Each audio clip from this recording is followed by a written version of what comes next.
Hey everybody, in today's video I'm going to show you how you can convert numbers that are stored as text into actual numbers, and also how to do the reverse to convert numbers into text in case you need a specific type of formatting.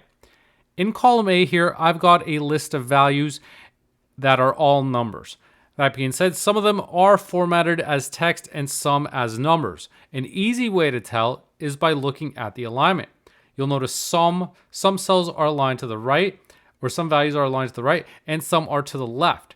The ones to the left are reading as text, the ones to the right are reading as numbers. Now, that's because I haven't modified the alignment, but if I made everything left aligned, you wouldn't be able to tell as easily.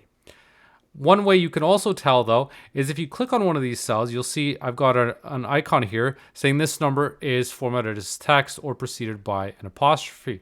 So you might see, depending on your formatting rules in Excel, what it's checking for, you may see a green triangle that also says, that flags this to say that this is stored as text. So if you click on this, you can actually convert to number right here.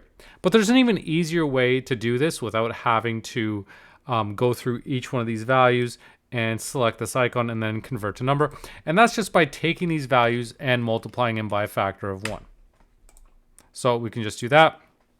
And it copies all the values over effectively. And they're the same values. We're just dropping those leading zeros and converting them to numbers. And they're now aligned to the right.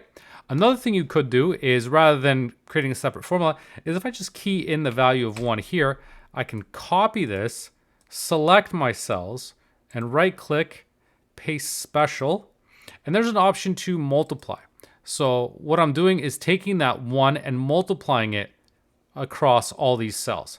Now when I click on OK, it does the same thing, except now I don't have an extra column with all these formulas in there. So that's just one approach where you can do it right away without having to create extra formulas. So that's how we can easily convert it into a number. But let's suppose let's say you're dealing with product IDs and you've got leading zeros that you do want to keep. In this case, maybe this should be 0034, 0051. In that case, what you can do is add an apostrophe in front of the number. So if I just type in 0034, Excel's going to get rid of that because this is reading as a number. But if I add an apostrophe first and then 2 zeros, now it's going to keep that in there. And now you can see now it's aligning to the left-hand side.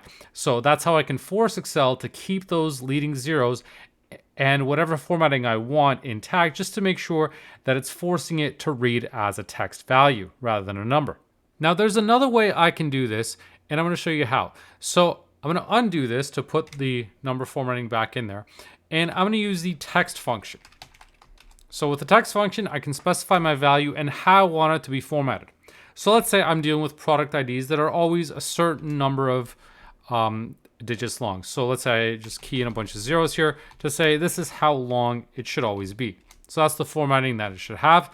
And so now we've got our product ID that ends in 34 and fills in all those placeholders. If I copy this down, everything is going to adjust accordingly. So everything is the exact same length based on the number of zeros that I entered in here, because that's telling Excel this is how many zeros should be in there.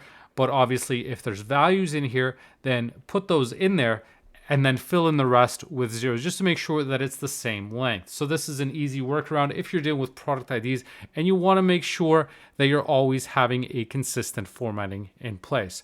So as you can see, whether you're switching from numbers to text or from text to numbers, it's fairly easy and straightforward to do in Excel.